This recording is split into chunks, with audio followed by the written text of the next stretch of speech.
Welcome back inside the State Champs Studios for another edition of Hockey Time. I'm Jonathon Kidd along with Sean Baligian. How are you? Great. Tremendous time down in Trenton. Obviously, you and I were busy late Thursday night, and we were very busy on Friday. But, again, I got to say, the people down in Trenton, phenomenal. The work that they're going to get mad at me for doing this, but the work that Coach Knighting and Coach Clements put in to do this, and the people in the hospitality room, class acts across the board. So thank you. And we had plenty of fig Newtons. We did. That was pretty cool. We still have some left over, which is pretty cool. I got to take some home, but hey, John, obviously the focal point was on the hockey, and we saw tremendous hockey all weekend long. State Champs Hockey Time is presented by our friends at the Alta Equipment Company, and let's just talk quick about on Thursday. We had a little fun with the kids, doing some interviews and all that. Yeah, you know what? It was great. This is something that you and I have talked about a lot. Trying to get in the habit of maybe, catching up with a kid. And you don't have to do it long, a minute here, a minute there. So we did that. We did it on the ice. We did it off the ice. We did it in the locker room. Had a chance to talk to the officials. Had a chance to talk to some of those Saints up in the hospitality room up in Trenton as well. It was a lot of fun on Thursday night, and some good hockey as well. Boy, there were some good games. I thought that Churchill-Granville game ended up being a really darn good game. Speaking of Granville, Joel Brazil, one of the gentlemen anywhere. Forget just the game of hockey, but just anywhere. Fun night Thursday night. I enjoyed that, Johnny. So State Champs Game Time Live streamed 3 games on Friday, and let's talk about the big one between number 1, Detroit Catholic Central, and number 2, Houghton. Well, two tremendous teams. I still think when the weekend started and when the weekend ended, I feel the exact same way. I think they're number 1 and number 2 in the state. That's no disrespect against anybody else. I think that's the best team. I think that's the second best team. And we got a chance to see the third best team as well. More on that in a second. But give props to Catholic Central. The start of that game was frantic both ways. CC scored. Landon West scored that big goal. Obviously, Houghton comes right back and scores the other way. But in the end, I think that Catholic Central depth, we talk so much about it, and for good reason. I think they kind of wore them out. This is something. What does this mean in the grand scheme of things? Nothing. Doesn't mean a darn thing. It was just a game in February. That's it. That's what it was. I think Catholic Central's still the team to beat in Division I. I think that Houghton's still the team to beat in Division III. But I'll tell you what. I think if anybody, maybe it's Houghton. Okay, we saw what a champion looks like, and I don't need to tell you. The run that Catholic Central's been on for a while. Now we know that we have to go that much higher to get our city's first championship in 41 years. So I bet you, this is just my guess, I bet you're going to see the Gremlins even hit another level yet. The next game that we live streamed was number 12 Trenton and number 4 Alpena. This went into a shootout with Trenton winning. Yeah, ended up being a really fun game. And hey, listen, Trenton's a darn good team. It's Trenton. You know what? And Alpena's a darn good team. And I think for people maybe down here, downstate, so to speak, I think everybody kind of knows Trenton's going to figure things out. That's what they do when you have coaches like that, and certainly the caliber of players that they always get. I think people were intrigued about Alpena. Well, what's this Alpena team like? I think Alpena really acquitted themselves. I really, really like that sophomore, that Harrison Kazabowski. I think that kid's got a bright future ahead of him. I think they got one of the best goaltenders in the state, but Trenton with a big win in front of the home crowd. And in the nightcap, we had number 3 Byron Center taking on number 5 Livonia Stevenson, and Byron Center came out with a 4-1 victory. They did, and they looked good in the process of doing it. I think we talked so much about Logan Nicholas, and for good reason. You know whose game I liked? I liked Freusland. Boy, I thought that kid was a heck of a player. Brady Breet was another guy that kind of stood out. Carson McKenzie in goal was a guy that stood out. So give them credit. Livonia Stevenson is better than I think people think. I think that's a pretty good team, and another sophomore to keep an eye on. That Owen Hall, boy, do I like that kid's game. I thought that goal he scored was outstanding. But, hey, listen, I think, to me, that was a statement by Byron Center telling the rest of the state, if you don't realize that we're one of the big dogs now, we're going to have to prove it to you today. And that's exactly what they did, knocking off a darn good Stevenson team. Let's go to the games on Saturday afternoon. The beauty of the MIHL Prep Hockey Showcases out-of-state teams compete in this. We had a great one between Flint Powers and Cleveland St. Ignatius. Flint Powers was up 2-0 with under 30 seconds left. St. Ignatius scores 2 to tie it up, and then it went into the shootout with Ignatius winning. Well, Ignatius is, just class people as well. We commiserate with them on Twitter, and that's a big win for them. Darn good team, right? They came down, had a nice weekend. I wouldn't worry too much about Powers. They had an emotional victory the night before against Riverview Gabriel Richard, two of the D3 Titans, if you will. I wouldn't worry too much about Flint Powers. We had the Notre Dame Academy from Wisconsin taking on Detroit Catholic Central. This was the battle of the unbeatens. They're both number 1 ranked teams in each state. Notre Dame Academy scores 2 goals late to beat Catholic Central 2-1. Well, my understanding is Notre Dame not only is loaded with talent, as Catholic Central is, but they're incredibly deep. And right now, Catholic Central's depth is being tested. They've got some key parts out. Now, these are parts that they hope to get back before the playoffs start. But, John, this is why we talk so much about depth because, according to basically everybody, they just kind of wore them out. And we've seen Catholic Central do that to teams in-state for quite some time. Catholic Central's going to be fine. You have to remember there are 2 things coming into play here. Number 1, as I mentioned, some of the injuries. And number 2, I think that was their 5th game in 8 nights. It's going to catch up to you, and it caught up to the Shamrocks, and they're only going to be better for it. Next up, we had Houghton. They were taking on the Lake Forest Academy from Illinois. This one went into the shootout and a bounce-back win for the Gremlins. Huge bounce-back win. You're absolutely right. As I said, Houghton's going to be okay, and they proved it quick, fast, and hurry. And I do like how it goes into the shootouts at the MIHL Prep Hockey Showcase. I hate shootouts. I've said it before. I'm never going to deviate from it. Good. I'm good for you. I hate them. I think it's a terrible way to end games. But in this format, it's nice to find a winner and loser. I get it. I understand it. Doesn't mean that I don't have to like it. But Houghton, against a very good LFA, that's a nice win for the Gremlins. We cover a few other games on Saturday at the MIHL Prep Hockey Showcase. And how about UD Jesuit with a 4-1 victory over East Grand Rapids? Yeah, you know what? Nice to run into some of the boys from EGR as well. I'm a big fan of Coach, and certainly we talked about their social media game. Boy, there's some of the stuff they come up with. Good win for the Cubbies, though. Carter Kate with a couple of goals. Harrison Gregg was stellar. Everybody was talking about how good he was. And, that's another team, Johnny, maybe flying under the radar. If the team doesn't watch themselves, you might get bounced out by a team like UD Jesuit. And then we had Heartland. They took on Byron Center. And Heartland beats Byron Center 6-3, so the Bulldogs are no longer undefeated. Yeah, it's coming together for Heartland right now. Eli Sturos with a couple of goals I saw. And, the good thing is they're kind of getting the production from everywhere. You remember the hero of the game last year, Castamo. I think that's a good young player. He's only a sophomore. Keep an eye on Heartland moving forward. Not that you ever forget about Heartland, but, I think Heartland's kind of in that mode right now where they're getting better. BC's fine. I think, if anything, what we learned this weekend, John, is we learned how near impossible it is to go unbeaten in this state. That's just the way it is. So I wouldn't overthink it if you're a BC fan. You got one of the best teams out there. Riverview Gabriel Richard, they took on Brighton in the nightcap on Saturday. Jimmy Monk scored a hat trick in their 5-0 victory. But Patrick Julian, one of their assistant coaches for Gabriel Richard, he also is a goal judge at Trenton hockey games. He fell on the ice during the handshake line, hit his head. Sean, it was a good moment to see. There was that picture on Twitter of Gabriel Richard and Brighton around in that circle for prayers. Well, you know what? That's kind of what I think the entire hockey community does, John, is everybody kind of close ranks and, care for one of your own. And Patrick's a guy, I got a chance to see him early on Friday, and he walked up to me. He was beaming ear to ear. He was so excited for the hockey event. And, the good news is I think, Sean and Ricky and the fine folks at Riverview Gabriel Richard did a good job of updating people all weekend long to let them know what's going on. And he's resting comfortably. So, listen, Patrick, all the best to you, pal. We'll see you soon, I'm sure.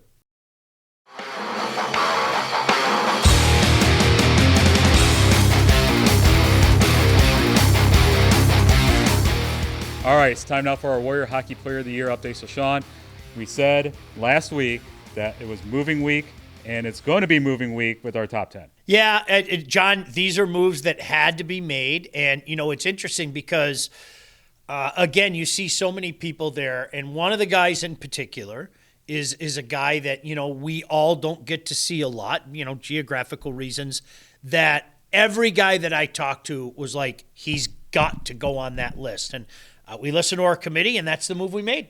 And that is Jake Garrow from Marquette. I've been hearing it on Instagram, Sean, why there is no defensemen in your top 10. There is going to be a defenseman now, Owen Dawson from Traverse City Central. Yeah, no doubt about it. He was a guy that, look, there were guys that were kind of hanging around there. I don't want to mention any names, but there were two guys that were kind of hanging around there. This is a guy that is just adding to his impressive resume in his time at Traverse City Central. Feel really good about putting Owen Dawson on there. And then we have one more change to our top 10. It is Andrew Marone from Brother Rice. I have no problem putting Andrew Marone on this list, and I'll explain to you. So we like to try to keep it one per team, right? I think there's only been one other time that we had two guys from the same team on. If you have watched Brother Rice the last couple of years, this is a guy that consistently gets it done. Consistently. And don't get me wrong, this is not a lifetime achievement award. This is a guy that is still getting it done right now. Part of the best dynamic duo in all of the state, if you ask me. And Andrew Marone and his play earned his way on this list. John, it was near unanimous. I think we can say it was near unanimous. Phenomenal career and certainly making a name for himself. And the reason why Trent Benedict from Muskegon Mona Shores is being taken off the top 10 is because he is out for the season. Yeah, we wish him all the best. He's been a joy to watch. And Mona Shores, still, they got a lot to play for, so don't count out the Sailors quite yet. But Trent, seriously, all the best to you. I hope you heal quickly. And we updated our watch list. And, Sean, we keep saying it, kids can still get in this top 10. No doubt about it. Especially when you look at the caliber of games coming up on the schedule. John, to me, there were a couple sophomores that really, really stuck out like a sore thumb at the showcase. And it's fun to watch these sophomores because, we talk about it often. What they are now, what they're going to be next year can oftentimes be two incredible things. So when you see a kid lighting it up as a sophomore, that usually means really good things are coming his junior year. You can cast your vote for the top 10 at statechampsnetwork.com. The leading vote getter never gets removed from the top 10. And that was our Warrior Hockey Player of the Year update.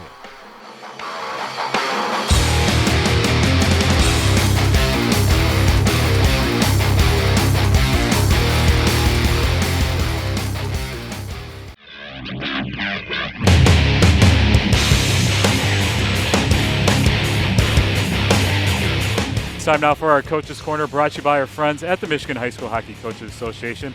I am joined today by the head coach at Detroit Catholic Central, Brandon Kalinicki. Brandon, welcome back to Hockey Time.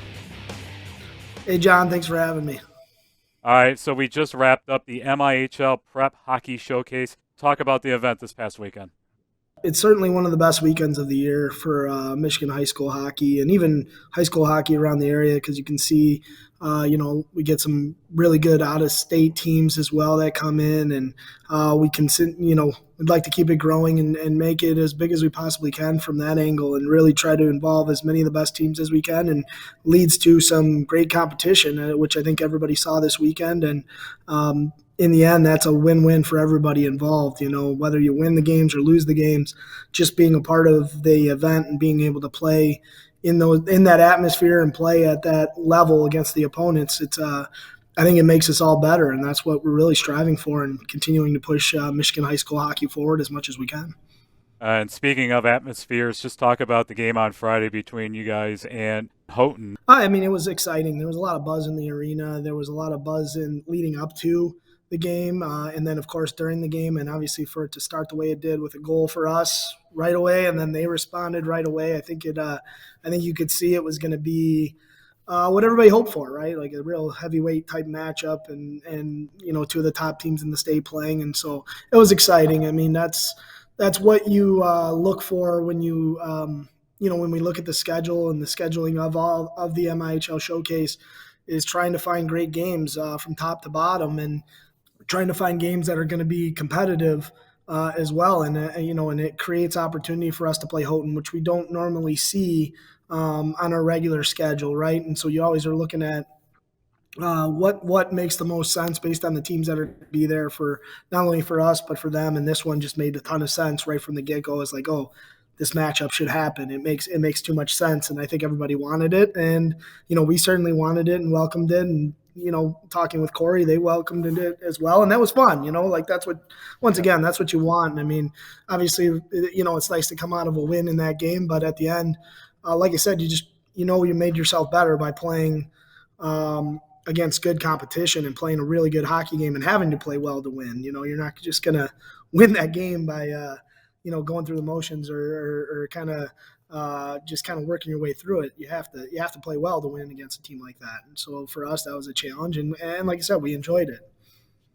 And now moving forward, just talk about this year's Detroit Catholic Central Shamrocks. I mean, I like our team. I've liked our team from the beginning. We've got a lot of depth, which certainly helps. And I know I've mentioned before when people have talked about our depth. I also think I like our top end guys as well. And they sometimes they can be maybe overshadowed because people look just at our depth and say, wow, that's why they win every game. And I always kind of allude to the fact that, yes, we're very fortunate. We have a lot of depth, and that really does carry us quite a bit. But our top guys have stepped up in those big games. Landon West scoring right from the get-go, Luca Naranjo playing well in net, Nate Gronzalewski playing great on D both games this weekend, and then same thing with Ryan Wantock playing well. I mean, we're fortunate that we have some guys like that mixed in with the depth that we've been able to put together. So, it's a fun group to coach. We've kind of had a great run to start the season, of course, and losing a game on Saturday, I think was against Notre Dame Academy is a really good thing for us because we had to play well to hang with them, and they were a fantastic hockey team. So, I mean, once again, looking at the schedule and some of the games we've had to play in the last, this last month, I hope it's going to make us better in the end as well. I ask every coach this on the Coach's Corner: why do you love coaching high school hockey?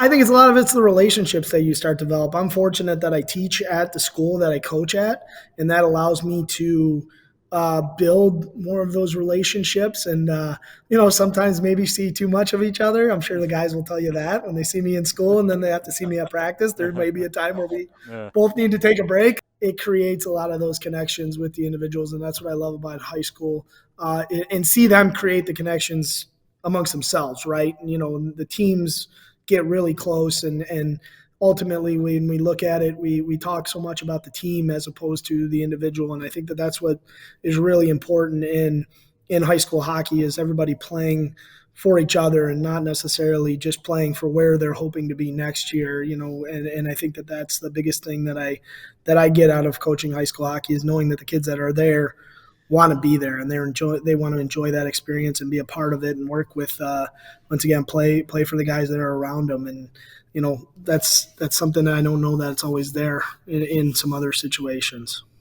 All right, so thank you very much, Coach, for joining us here on the Coach's Corner, and thank you and Detroit Catholic Central for all your continued support for Hockey Time over the years.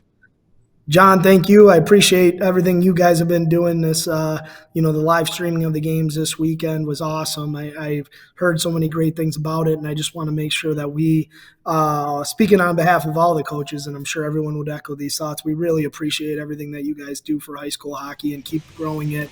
So we are very thankful for everything that you guys are doing as well. All right, so that is our Coach's Corner, brought to you by our friends at the Michigan High School Hockey Coaches Association.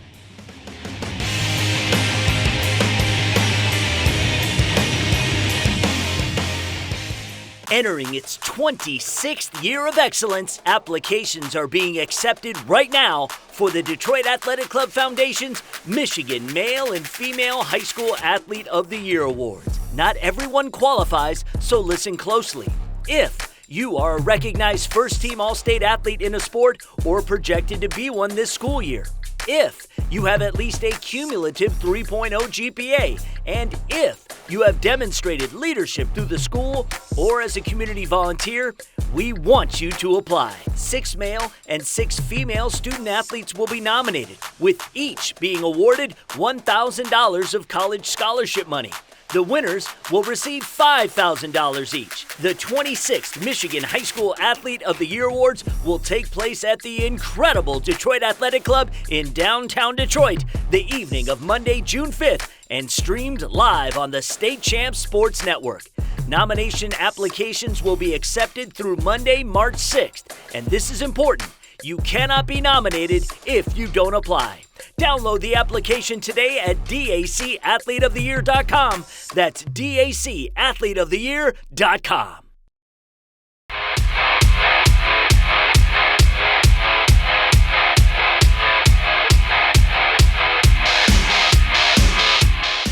It's time now for our Wall Award update brought to you by Warrior Hockey. We're going to be making a change in our top 10. Aiden Schultz from Alpena is going into the top 10. All you have to do is watch. Were you at the showcase? Okay, cool. Thanks. I don't have to say anything. No, kid's tremendous. Long goaltender, makes things difficult for guys. Really impressed with his play. You know, some people were talking him up earlier in the season, Johnny. I think some people saw him play, and that was kind of the refrain, right? Like, okay, this kid's got to go on the list. So certainly, congratulations to him. So Levi Piniella goes onto the watch list, but that doesn't mean he can get back into the top 10. Yeah, I mean, you know, they've got a couple of big games coming up, right? They got UAD, they got Livonia Stevenson. Kid goes out and plays like we've seen him play. Guess what? We might be having a conversation next Saturday or Sunday about it. But yeah, right now, this was a move that, you know, we all felt was certainly deserved. And that young man from Alpena, real deal. You can cast your vote at statechampsnetwork.com. The leading vote getter never gets removed from the top 10. And that was our Wall Award update brought to you by Warrior Hockey.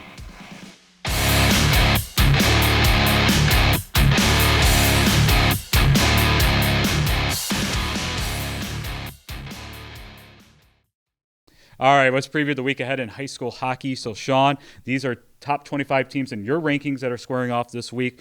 Let's start on Wednesday. Number 13, Flint Powers, taking on number 9, Heartland. Great matchup out there. And you know what? Two teams with solid showings at the showcase, each, you know, trying to show everybody in Division I for Heartland, Division III for Flint Powers that they are going to be players. What better way to do it than match up against each other?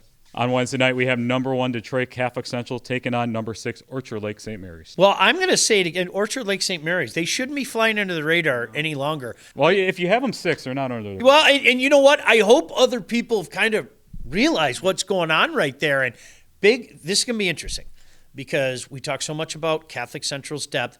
Orchard Lake has a lot of depth right now. Catholic Central's a little beat up right now. Let's see how that plays out. On Friday, we have the KLAA championship game between number 5 Livonia Stevenson and number 7 Brighton. Well, Stevenson with a really nice bounce back, beating a darn good Marquette team. Doug Garrow and Jake Garrow in particular, kind of the talk of the showcase. People talking about how good that team is. So that looks good on the Spartans.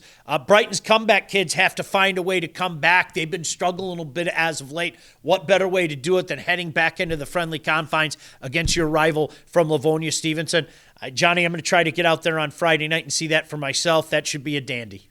On Saturday afternoon, we have number 14 Riverview Gabriel Richard on the road at number 16 Detroit Country Day.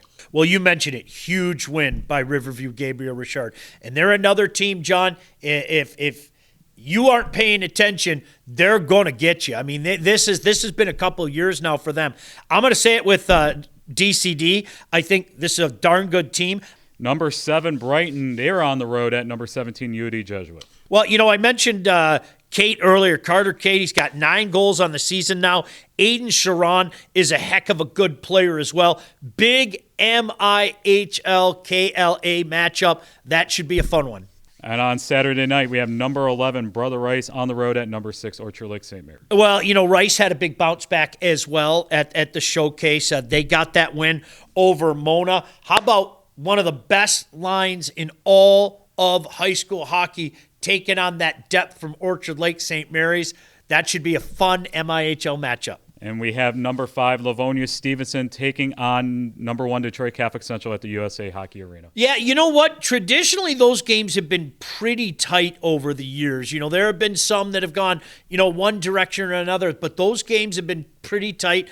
Goals should be hard to come by when you take a look at what you're dealing with, not only with those two coaches, but what they have at their disposal. But a big one at USA Hockey Arena, no doubt about that. Another game at note, I'm throwing this on you, Clarkson and Lake Orion on Saturday night. Ooh, baby, that's a darn good one. Listen, I like what I saw about the Dragons. I really did, and we talked to a couple of their players. I think they're getting good goaltending. Clarkson, what more needs to be said? I think if you're not a believer now, you're not paying attention. And, a lot of people talking about how good they are. So that's a big, big matchup out there. All right, so that is it for another edition of State Champs Hockey Time. So, Sean, it's getting closer to the end. It is. And you know what? As always, we'll see you at the rink. State Champs Hockey Time is presented by Lawrence Technological University. Visit LTUathletics.com and recruit yourself. State Champs Hockey Time is also presented by Alta Equipment Company. Alta knows when it comes to getting your job completed on budget and on schedule, uptime matters. Warrior Hockey. Find the right Warrior gear for your high school athlete. Visit warrior.com to locate your nearest hockey retailer. The Michigan High School Hockey Coaches Association. For all things Michigan high school hockey, go to the Hub, MIHSHockeyHub.com. Applications being accepted now for the Detroit Athletic Club Foundation's Michigan High School Athlete of the Year Awards. 6 males and 6 females will win a $1,000 college scholarship and be invited to the DAC in downtown Detroit on June 5th, 2023 to find out who will be this year's Athlete of the Year. Seniors only, and you can't be nominated if you don't apply. Find out more and download the application at dacathleteoftheyear.com. The Michigan High School Athletic Association, promoting the value and values of educational athletics. Ice Mountain is the official spring water of MHSA hockey. Nominate your high school for the Team of the Week at icerunsdeep.com.